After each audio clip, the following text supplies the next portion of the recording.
मुल्क को दुरुस्त माशी समत पर डालने और गैर मुल्की सरमायाकारी के हुसूल के लिए हुकूमत एड़ी चोटी का जोर लगा रही है। सऊदी अरब से अरबों डॉलर्स की यकीन दहानियों के बाद वज़ीर आज़म शहबाज शरीफ अबू धाबी से 10 अरब डॉलर्स की कमिटमेंट्स की खुशखबरी सुना रहे हैं, जिसके बाद उन्हें अगले बार चीन रवाना होना है। तासुर है कि हुकूमत IMF से अगला प्रोग्राम हासिल करने के लिए IMF की सख्त पेशगी शराइत की तकमील में सरकर्दा है और SIFC को न सिर्फ माशी गेम चेंजर बल्कि अपनी रेड लाइन करार दे रही है।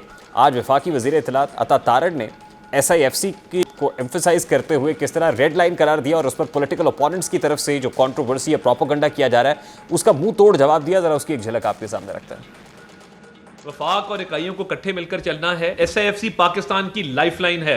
आपने एक शख्सियत को अपनी रेड लाइन डिक्लेयर किया था। हमारी रेड लाइन SIFC है जो वजीर आजम की क़यादत में इस मुल्क में सरमायाकारी लेके आ रही है। इस मुल्क के अंदर फॉरेन इन्वेस्टर्स के लिए एक साजगार माहौल पैदा कर रही है और आप सिर्फ सियासी नारेबाजी के लिए, शोबदाबाजी के लिए, सोशल मीडिया पे पोस्ट लगाने के लिए, वाह करवाने के लिए ऐसे इकदाम उठा रहे हैं जिनका आइन और कानून से कोई ताल्लुक नहीं है।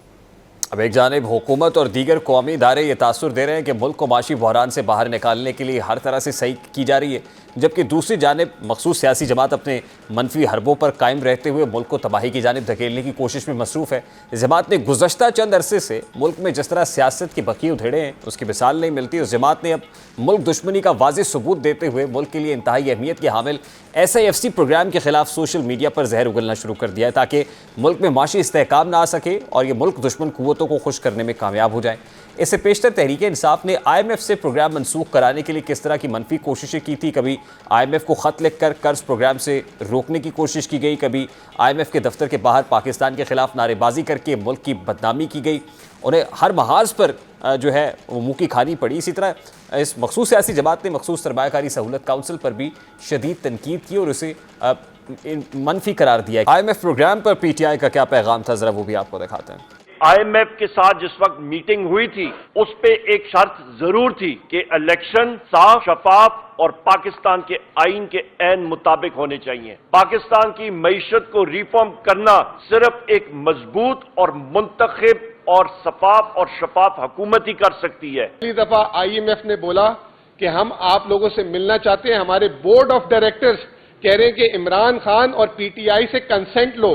अगर पाकिस्तान को 9 माह का प्रोग्राम देना है तो इमरान खान की कंसेंट होगी तो प्रोग्राम दिया जाएगा। इस वक्त पाकिस्तान तहरीक इंसाफ के रहनुमा हमारे साथ मौजूद है, उनसे बात करते हैं। अस्सलाम वालेकुम, बहुत बहुत शुक्रिया आपके वक्त के लिए।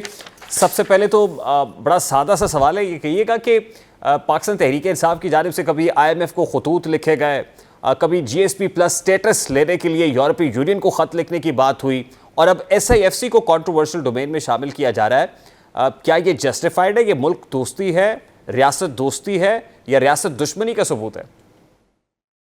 देखें, चाहे IMF हो, चाहे दीगर बैनुल अक़वामी प्लेटफॉर्म्स हों, हमने हर सतह पर जो इलेक्शंस में धांधली की गई, फॉर्म 47 की बुनियाद पर एक झूठी हुकूमत कायम की गई, तो उसके शवाहिद भी दिए, इंटरनेशनल मीडिया को दिए, हम अदालतों में गए और इंटरनेशनली जो प्लेटफॉर्म अवेलेबल था वहाँ हम लेकर गए और IMF को भी इससे बाखबर किया कि एक ये मसनूई हुकूमत वो कैसे मुश्किल फ़ैसले कर सकती है और कैसे वो सियासी इस्तेकाम ला सकती है जिसके नतीजे में माशी इस्तेकाम आना है।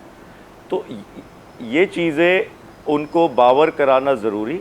रही बात, कोई इस किस्म की बात नहीं की गई कि आप कोई पाकिस्तान की इमदाद बंद कर दे या जो कर्जे है उसका सिलसिला बंद कर दे, ऐसी तो कोई बात नहीं की गई। आज हुकूमत ने SIFC को अपनी रेड लाइन करार दे दिया है। उन्होंने कहा कि आप बानी PTI को रेड लाइन कहते हैं, रियासत पाकिस्तान की रेड लाइन SIFC है सर। मुल्क की सबसे बड़ी जमात है और इसमें चाहे IMF हो चाहे दीगर और ऐसी ऑर्गेनाइजेशन या प्लेटफॉर्म्स हो, वो अपना किरदार अदा करें।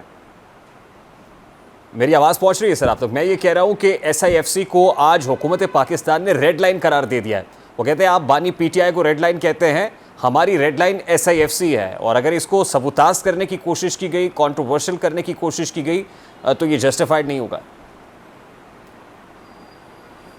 SIFC को किसने सबूताज किया, किसने उस पर बात की, किसने मुखालफत की? लेकिन हम ये सवाल पाकिस्तान तहरीक इंसाफ की ऑफिशियल हैंडल से जो ट्वीट्स हो रही हैं, PTI ऑफिशियल से जो ट्वीट्स हो रही हैं, वो कोई जस्टिफाइड नहीं है सर। क्या चीज़ें आई SIFC के नतीजे में, ये सवाल तो बनता है और अगर वो चीज़ें अच्छी आई है मुझे बता दें, अगर कुछ नहीं आया है तो मज़ीद मेहनत की गुंजाइश है, मज़ीद बेहतरी की गुंजाइश है। लेकिन अगर कोई ये कह के सवाल ना किया जाए तो ये तो फिर डिक्लेयर कर दें कि आमिरियत है मुल्क में, या डिक्लेयर कर दें कि हम बनाना रिपब्लिक में रह रहे हैं। तो पीटीआई ऑफिशियल पर जो ट्वीट हुई मैंने निकाल ली है, उसमें लिखा गया कि सरमायाकारी में इजाफे के नाम पर कायम SIFC नामी अस्करी फ्रॉड सरमायाकारी में इजाफे में मुकम्मल तौर पर नाकाम है, लेकिन सरकारी वसाइल पर कब्जे कामयाबी से जारी हैं। नंबर 1, इसके ऊपर जो तस्वीर लगाई गई, जिस तरह का प्रोपेगेंडा किया, वो एक जगह पर। दूसरी तरफ आप ये कह रहे हैं कि अगर इससे कोई वाकई को टेंजिबल आउटकम निकला है तो मुझे बता दें। तो मैं आपको बता देता हूं कि मरकजी बैंक के आदादो शुमार के मुताबिक गुज़श्ता 51 माह में ये सबसे बड़ी बराह रास्त गैर मुल्की सरमायाकारी है। माहाना बुनियादों पर किए गए मुवाजने की बुनियाद पर जो FDIs हैं उसमें 39% इजाफा हुआ है।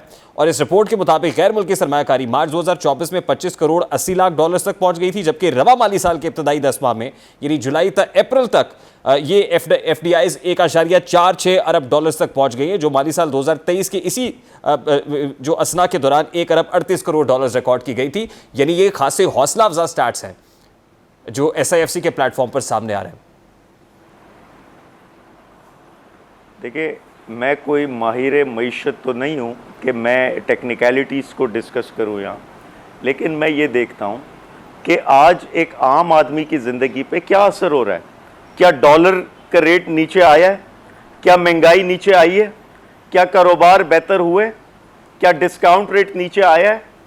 ये सब चीजें इस वक्त मईशत का पहिया जाम है। और अच्छा, सिर्फ क्योंकि सर स्टॉक मार्केट के पॉइंट्स दिखा देना जिसका टेक्निकली मईशत से कोई आम आदमी की आप बात करें, क्योंकि हफ्तावार जो रिपोर्ट है वो ब्यूरो ऑफ स्टैटिस्टिक्स इशू करती है, तो आज ही जो रिपोर्ट आई है उसमें महंगाई 0.39% नीचे गई है। तो एटलीस्ट अगर किसी जगह पर स्लोली एंड ग्रेजुअली को रिलीफ आ रहा है तो इसका मतलब ये तो नहीं है कि आप नेशनल इंटरेस्ट के किसी प्लेटफॉर्म को कॉन्ट्रोवर्शियल डोमेन में ले आए।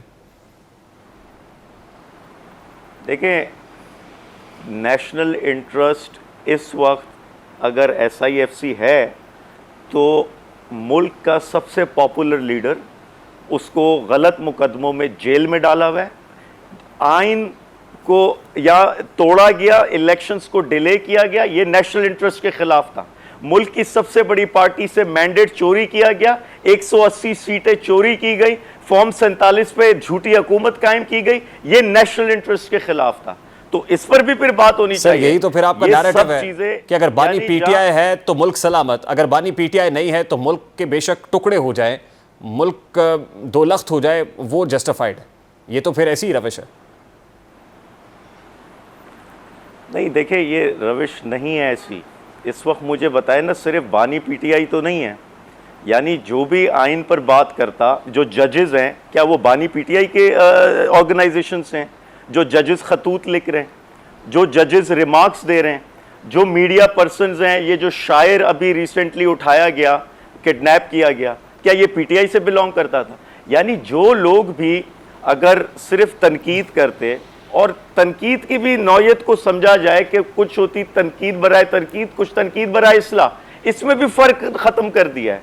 और जो आइन कानून की बात कर रहा है, इन लोगों को किडनैप किया जाता, आइन से तजावुज़ मामलात किए जाते। तो मैं सिर्फ ये कह रहा हूं कि डिक्लेयर कर दें एक ही बार, ये तमाशा खत्म हो जाए ना। कह दे आमिरियत है, कह दे डिक्टेटरशिप है, जिसको उठाना है मर्जी है उठा ले। जिस शायर की तो बात आप कर रहे हैं, हौसला अफजा बात यह है कि ये मामला कोर्ट में है। हौसला अफजा बात यह है कि जजेस की तरफ से रिमार्क्स आ रहे हैं। हौसला अफजा बात यह है कि वहां पर जवाब तलबी हो रही है और बिल्कुल होनी चाहिए। लेकिन ये कहा कि अगर ये मामला हो रहा है तो आप मुल्क की मईशत को जो है वो दाव पर लगा दें, या आप हमारे जो प्लेटफॉर्म्स हैं उनको कंट्रोवर्शियल कर दें। आप IMF को ख़त लिखें, आप GSP+ स्टेटस को वापस लेने के लिए ख़त लिखें, आप SIFC को कंट्रोवर्शियल करें। इसका मतलब ये तो नहीं है सर?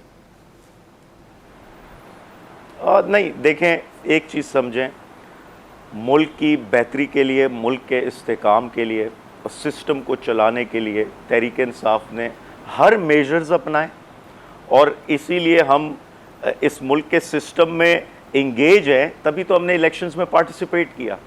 हम जमहूरी प्रोसेस में यकीन रखते हैं। हम इदारों के इंडिपेंडेंट होने में, इदारों के मजबूत। बहुत बहुत शुक्रिया आलमगीर खान साहब।